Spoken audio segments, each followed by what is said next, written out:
Почти всеки ден сме навън, но разходката се оказа все по-натоварваща. Защото не можем да вървим нито по странните тротуари, които ще покажа. Количката буквално ще се счупи и не знае. Но въпреки това е разтоварващо. Психически.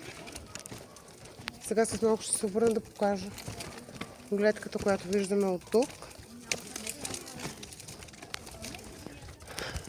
Моля те, носи си нормално тротинетката. Стъпно ме боли. Престани глупости. Ето ще покажа за какво говоря, а дъщеря ми си носи тротинетката на рамо вместо чантата и да се опитва да управлява тротинетката. Та гледката. Ето и гледката с и облаците, и невероятната планина, всъщност, която се вижда тук. Много приятно за разходка. Много се радвам, че все пак мога да си позволя да изляза и да се разходя. Бях много натоварена след вчерашното ни излизане. Буквално ме изтощи напълно и трябваше да поспя, което се случи отново късно вечерта.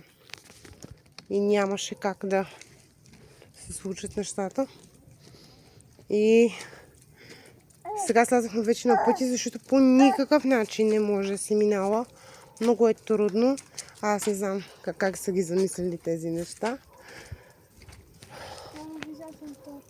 Да, ти си топ.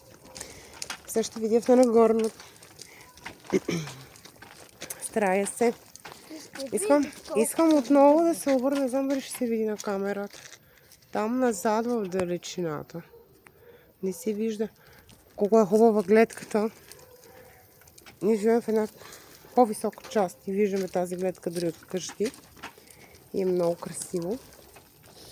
Така че сега ще ни се наложи да изкачим една ужасно нагорна улица, която ще ни вземе всички сили, както казва Петра, моята дъщеря.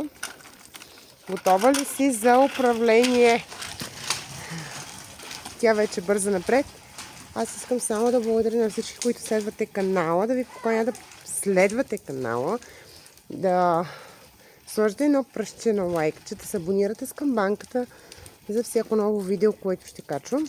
Някои от видеята, разбира се, са малки, за което има причина. Първо, защото е много трудно да се качват видеята.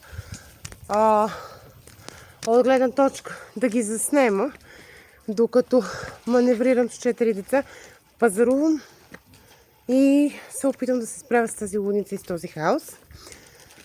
Но все пак се получава. Понякога има... Какво? Кажи здравей! Понякога има дни, в които всички сме изтощени, уморени. Например, като вчера, когато се прибрахме от разходката и оставих децата да правят каквото пожелаят. Това означаваше, че сутринта, че цялата вечер къщата беше обърната наопаки. Абсолютно всичко беше по пода.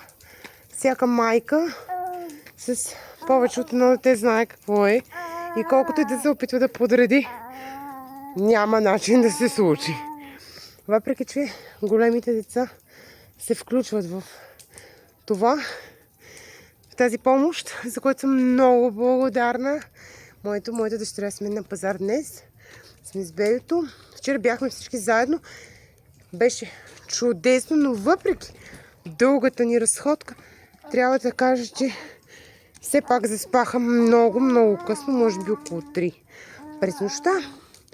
Така че това, че са на разходка, това, че тичаме, изразходваме енергия, не означава, че по някакъв начин те имат все още енергия. Тяхната енергия не се губи никога. За което е много добре. И И това е най-вече здраве за децата и за всички нас. Така че